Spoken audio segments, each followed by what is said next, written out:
अस्सलाम वालेकुम नाज़रीन, प्रोग्राम पाकिस्तान अफेयर्स के साथ मैं और एजाज़ सैयद आपकी खिदमत में हाजिर। नाज़रीन, इस प्रोग्राम में हम जो गुज़श्ता एक हफ़्ते के दौरान पाकिस्तान के अहम वाक़यात होते हैं उनके हवाले से आपको अपडेट करने की कोशिश करते हैं। अब बहुत सारी खबरें इस्लामाबाद में गर्दिश कर रही हैं। तहरीक अदम एतमाद का जिसे कहते हैं बहुत ज़्यादा शोर शराबा है। इस वक्त एजाज़ सैयद साहब से पूछते हैं, एजाज़ सैयद साहब, तहरीक अदम एतमाद से निमटने के लिए हुकूमत की और इमरान खान साहब की क्या हिकमत अमली, आप इस हवाले से आपकी क्या राय है? राय साहब, हुकूमत की जो हिकमत अमली है वो तीन चार जो है ना अफेयर्स के ऊपर या तीन चार सेक्शंस के ऊपर, या मैं कहूँ कि तीन चार पहलुओं के ऊपर मबनी है। वो तो मैं आपको तफसील से बताता हूँ। पहले मुझे ये बताएं कि अपोजिशन ने 8 मार्च को इजलास बुलाया था कौमी असम्बली का तहरीक अदम एतमाद के लिए। 8 मार्च को जमा करवाई थी रिक्विजिशन। स्पीकर साहब ने 25 मार्च को इजलास बुला लिया। आपने कुछ इन्फॉर्मेशन मेरे पास शेयर की थी कि वो क्यों इजलास बुलाया गया। पहले मुझे अपनी 2 टोक इन्फॉर्मेशन बताएं, वो इजलास क्यों बुलाया गया। इन्फॉर्मेशन जो गैर मुसद्दका है इन्फॉर्मेशन है, ऑब्वियसली इन चीज़ों का कोई डॉक्यूमेंट्री एविडेंस तो होता नहीं है।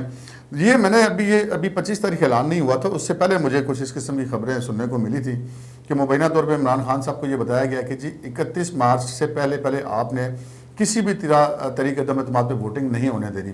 कुछ इनको सितारा शनासों ने बताया या इल्म नजूम वालों ने बताया या किसी रूहानी शख्सियत ने बताया, और बहुत सारे वाले इस हवाले से खातून अव्वल का भी नाम लेते हैं क्योंकि उनका भी रूहानियत में बड़ा नाम हमने सुना है कि है, और वो राय भी देती रही है वज़ीर आज़म साहब को हमेशा से पहले से भी देती रही हैं। तो ऐसी खबरें आती है कि किसी भी तरीके से इस मामले को 31 मार्च के आगे ले जाया, अप्रैल का महीना खान साहब के लिए ठीक होगा। तो फिर अब जब ये 25 तारीख अनाउंस की गई, जबकि आइन के मुताबिक 21-22 से आगे शायद ये नहीं जा सकते थे स्पीकर साहब, तो फिर उससे ये लगता है कि शायद वो बातें दुरुस्त थी और खान साहब उन्हीं चीज़ों पर अमल करने जा रहे हैं और वो इस तरीके अदम एतमाद को लिंगर ऑन करना चाहते हैं 31 मार्च के बाद किसी भी तरीके से, कि ये महीना निकल जाए उसके बाद जाएं। तो अब आप बताइए कि क्या सूरत हाल बन रही है। ये अगर बाद में करवाने से इनको कोई फ़र्क पड़ेगा या नहीं पड़ेगा, और अगर पहले करवा लेंगे तो क्या फ़र्क पड़ेगा? पहली बात तो ये, राय साहब आपने बड़ी दुरुस्त बात की है। ये इस्लामाबाद में भी ये खबर गर्दिश कर रही है और बड़े ज़िम्मेदार लोग ये कह रहे हैं। मैंने आपसे सबसे पहले सुनी और बाद में मुझे एक मैसेज भी आया कि ये जो तारीख स्पीकर साहब ने बदली है उसके पीछे शायद पिंकी बीबी जो खातून अव्वल है उनका हाथ है। अब क्या हकीकत है, क्योंकि इस तरह की माहौल बना हुआ है कि हर तरफ से बहुत सारी इन्फॉर्मेशन आ रही है, लेकिन ये बात बड़े ज़िम्मेदार ज़राए से भी आ रही है। और फिर दिलचस्प बात है कि मुखालिफ जो हल्के हैं उनकी तरफ से भी इसी तरह की इन्फॉर्मेशन आ रही है। जो हुकूमत है वो हुकूमत इस वक्त, अगर आप ये कहें कि 4 मेजर स्ट्रैटेजी के पिलर्स हैं हुकूमत के, उनके ऊपर काम कर रही है ताकि वो इस क्राइसिस से अवॉइड करें। देखिए, सबसे पहले बात याद रखिए कि 6 अक्टूबर 2021 को आर्मी चीफ और वज़ीर आज़म साहब के दरमियान एक इख्तलाफ पैदा हुआ नए DGISI की तैनाती का, और ये इख्तलाफ का जो कल्मिनेशन पॉइंट है वो 25 नवंबर है, जब नए DGISI नदीम अंजम जो कि अभी तैनात हैं वो आके अपने ओहदे का चार्ज ले लेते हैं, और जो जनरल फैज़ हमीद हैं वो पेशावर चले जाते हैं। फिर इसके बाद हम देखते हैं कि दिसंबर जनवरी में कुछ मीटिंग्स होती हैं जो कि आसिफ अली जरदारी और शहबाज शरीफ साहब अलग अलग भी करते हैं, जो पावर प्लेयर्स हैं उनसे करते हैं। और फिर हम देखते हैं कि आसिफ अली जरदारी एक्टिव होते हैं और मार्च के पहले हफ्ते में तहरीक अदम एतमाद की बात सामने आ जाती है। ये वो बातें हैं जो टाइम लाइन जो है वो मैं आपको बता रहा हूँ। और फिर हमने देखा कि 8 मार्च को तहरीक अदम एतमाद के लिए रिक्विजिशन भी अपोजिशन जमा करवा देती है। तो टाइम लाइन पहले तो समझ लें कि ये क्या हुआ और कैसे हुआ, ये समझना बहुत ज़रूरी है। 6 अक्टूबर से पहले किसी ने ख्वाब में भी नहीं देखा था कि इमरान खान इस तरह की सिचुएशन फेस करेंगे, लेकिन आप देखें कि ये हो गई। और क्यों हुई उसकी भी बात हमें कुछ समझ में आ रही है कि इख्तलाफात हुए तो उसके बाद ये काम भी अपनी तरफ चल पड़ा। जो टेक लगाई हुई थी इस्टेब्लिशमेंट ने, वो टेक पीछे हटी और शायद किसी तरफ से कोई इशारा भी होगा और ये सारा मामला हो गया। अब मामला ये है कि हुकूमत इस क्राइसिस को निपटने के लिए क्या काम कर रही है। 4 मेजर काम जिस तरह के मैंने पहले आपको कर रहे हैं। सबसे पहले तो ये है कि इमरान खान साहब पब्लिक में जा रहे हैं, लोगों में जा रहे हैं और वहाँ पर बड़ी मसरूफ़ुन तकारीर कर रहे हैं। उनकी जो तकारीर हैं उनमें मज़हब का पहलू भी है, क्योंकि मज़हब पाकिस्तान में मज़हब का बड़ी एहतराम है और मज़हब की बात को बड़ा गौर से और नमाक से लोग सुनते हैं। मज़हब को उन्होंने शामिल किया, फिर नेशनलिज़म और फ़ौज को भी उन्होंने शामिल किया हुआ है। जो कहते हैं कि जी हम नेशनलिस्ट हैं, हमने अमेरिका की बात नहीं मानी, हमने यूरोपियन यूनियन की बात नहीं मानी, तो इसलिए हमारे ऊपर ये बुरे दिन आ गए। ये गवर्नमेंट का ये बयानिया है। और ज़ाहिर है इस तरह की बातों को लोग बड़ा समझते हैं, अहमियत देते हैं।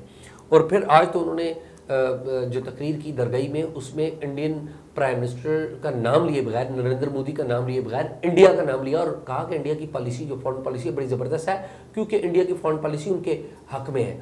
तो हम आज़ाद और गैर जानबदार खारजा पॉलिसी हमने भी बना ली थी अपने लोगों के हक में, इसलिए हमारी, मतलब उनका यही था। अमल चाहे उससे मुझे इख्तिलाफ वो है, अलग हो, वो बिल्कुल वो अलग- उसके उलट है उनका वो अमल। छोड़ दीजिए अमल क्या है। अब हम बात कर रहे हैं कि वो लोगों के पास अपना बयानिया क्या लेके जा रहे हैं। एक तो ये है कि वो लोगों के पास जा रहे हैं, दूसरा ये कि लोगों के पास जो तकारीर कर रहे हैं उसमें दो चीज़ें बड़ी हो रही हैं। एक तो ये अपोजिशन को पेंट किया जा रहा है कि ये सारे करप्ट हैं, चोर हैं, डाकू हैं और सारे मेरे खिलाफ गैंगअप हो गए।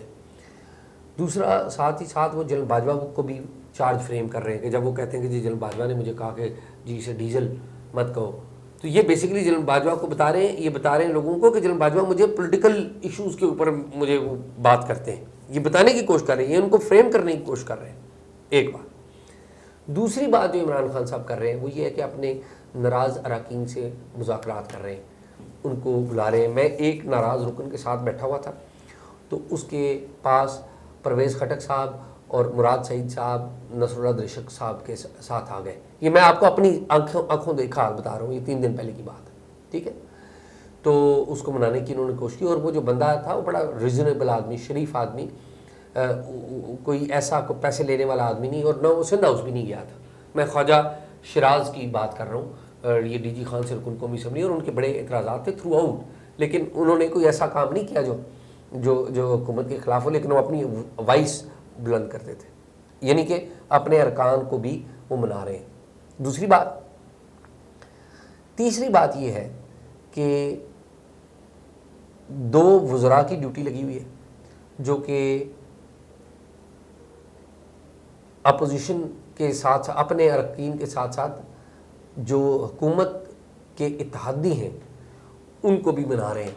हुकूमत के इत्तेहादियों से बातचीत हो रही है, यानी कि हुकूमत के इत्तेहादियों को भी अपनी साइड पे करने की कोशिश की जा रही है। ये हो गई 3 बातें कि हुकूमत के इत्तेहादी अगर इनके पास रह जाए और उनकी तमाम जो बातें हैं उनको मानने की कोशिश की जा रही है कि जो मुतालबा जिसका MQM का है, GDA का है, PMLQ का है, उसको माने।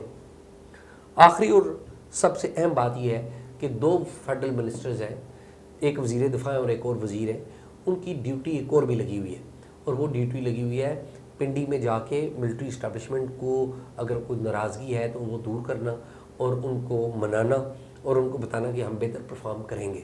मेरी इतला के मुताबिक इन दोनों शख्सियात ने मुलाकातें की हैं पिंडी में, और जो जितने भी ज़िम्मेदार लोग हैं उनसे मुज़ाकरात किए हैं, बातें की हैं, और ये इंटरनल जो इनकी हलकों में बात हो रही है कि वो बड़े पुरुमीद नज़र आ रहे हैं, लेकिन जिसे कहते हैं कॉन्फिडेंस नज़र मुझे नहीं आ रहा। जो मेरे पास इतलात है कि कॉन्फिडेंस उनको नज़र नहीं आ रहा, कि जो मिलिट्री इस्टेब्लिशमेंट है वो कह रही है कि आप जो है आप अपना काम करें, हम न्यूट्रल हैं।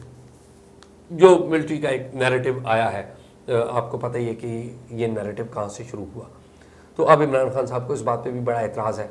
आज भी उन्होंने कहा कि जी अल्लाह ताला ने हमें कहा हुआ है, ये कुरान में आया हुआ है कि जब अच्छा और बुरा हो तो अच्छाई का साथ दें, बुराई का साथ ना दें। फिर पहले उन्होंने कहा कि न्यूट्रल जो होता है वो जानवर होता है।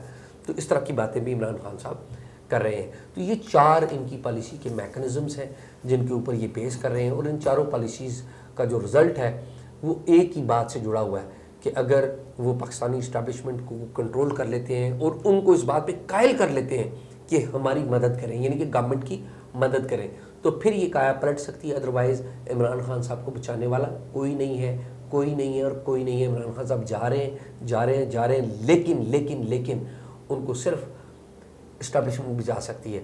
और उसके लिए ये जो जितना भी टाइम आप रायसा बता रहे हैं ना कि ये 25 मार्च है, और आपकी भी इंफॉर्मेशन है कि कुछ रूहानी शख्सियत ने और शायद उनकी जो अहलिया हैं उन्होंने ये बात की है, तो उसकी बेसिक वजह क्या है कि ये टाइम गेन कर रहे हैं ताकि उस टाइम में ज़्यादा से ज़्यादा मुज़ाकरात कर सकें। ज़्यादा मुझे एक बात ये बताइए कि ये जो स्पीकर साहब ने 25 तारीख का ऐलान किया है, क्या आईनी तौर पे वो ऐसा कर सकते हैं, और अगर नहीं कर सकते तो क्या अपोजिशन इस मामले को अदालत में ले जाने का कोई इम्कान है, और क्या अदालत की तरफ से कोई ऐसी इंटरफेरेंस स्पीकर के मामलात में हो सकती है? देखिए जी, पहली बात तो ये है कि स्पीकर जो है वो इंडिपेंडेंट होता है। आईन पाकिस्तान में स्पीकर के इख्तियारात मौजूद हैं। आइनी तौर पर जो नो कॉन्फिडेंस की प्रोसीडिंग है वो आपने 14 दिन के अंदर बुलानी है। 21 तारीख को उन्हें बुलानी थी लेकिन नहीं बुलाई। फिर दूसरी बात ये है कि स्पीकर इजलास के अंदर, ऐवान के अंदर अगर स्पीकर को रूलिंग दे देते हैं, वो पार्लियामेंट के अंदर की कार्रवाई है जिसे किसी कोर्ट में चैलेंज नहीं किया जा सकता। ये बहुत इंपॉर्टेंट, पार्लियामेंट के अंदर इजलास के दौरान अभी तो इजलास नहीं हुआ ना। लेकिन अगर मैं एक बात करता हूँ कि वो वोटिंग हो जाती है और वो कहते हैं कि जी इन लोगों की जो वोटिंग है वो ठीक नहीं है, और वो अनाउंस कर देते हैं कि प्राइम मिनिस्टर हैं, तो वो फिर वो स्पीकर की बात मानी जाएगी। अहम बात राय साहब ये है कि जब नो कॉन्फिडेंस की बात हुई 7 तारीख को, नो कॉन्फिडेंस की जब फाइनल बात हुई तो 8 को जमा करवाई इन्होंने। उससे एक हफ्ता पहले जो अकरम दुरानी है JUIFA के, उनके घर पे एक मीटिंग हुई थी तमाम जमातों के लीगल माहिरीन की। उन्होंने रिकमेंड किया था कि आप पहले स्पीकर और डिप्टी स्पीकर को के खिलाफ तहरीक एतमाद जमा कराएं। लेकिन उसको जो 7 तारीख की जरदारी हाउस की जो मीटिंग है तीनों बड़ों की, शहबाज शरीफ, मौलाना फजल रहमान और आसफ अली जरदारी की, उस तीनों की जो अलग से मीटिंग हुई है उसमें इन्होंने साइड पे किया। उन्होंने कहा नहीं, हम सीधा प्राइम मिनिस्टर के खिलाफ तहरीक एतमाद करेंगे। तो मेरे ख्याल में आज के लिए काफ़ी है, और ये बड़ी लम्हा जो तब्दील होती हुई सूरत हाल है उसमें अभी तक तो यही बात है, और इसी पॉलिसी के तहत अपोजिशन भी चल रही है, और ज़ाहिर गवर्नमेंट ने जो हिकमत अमली बनाई है वो भी हमने आपसे शेयर की है कि वो है। नाज़रीन, आपने एजाज सैयद की गुफ्तगू सुनी। अब देखना यह है कि जो स्पीकर साहब जो मामला कर रहे हैं, बाज़ाहिर ऐसा दिखाई देता है कि आइन के अंदर जो उनको एक टाइम फ्रेम दिया गया उस टाइम फ्रेम को वो फॉलो नहीं कर रहे, उसके आगे जा रहे हैं, और इसके वो इस अपनी कोशिश में कितने कामयाब होते हैं या नहीं होते। अपोजिशन की इस हवाले से अभी तक कोई हिकमत अमली सामने नहीं आई, क्योंकि जब से स्पीकर साहब ने 25 तारीख का ऐलान किया है असम्बली का इजलास बुलाने का, उस हवाले से अभी अपोजिशन की जमातें अपनी जो भी मुतफ़िका हिकमत अमली होगी वो बनाएंगी। लेकिन ये मामला सुप्रीम कोर्ट के अंदर भी ज़ेर समाअत है, वकला भी अदालत में गए हुए हैं, और अदालत भी इस हवाले से ये कह चुकी है कि तहरीक एतमाद पे का मामला अदालत को उससे कोई दिलचस्पी नहीं है। लेकिन आइन के उस आर्टिकल की तशरीह जो डी सीट होने अहली के हवाले से, उस हवाले से वो तशरीह भी करेगी, और अदालत की जो समाअत है वो भी इस हवाले से बहुत ज़्यादा अहम साबित होगी। मुझे और एजाज सईद को इजाज़त दीजिए। अल्लाह हाफिज़।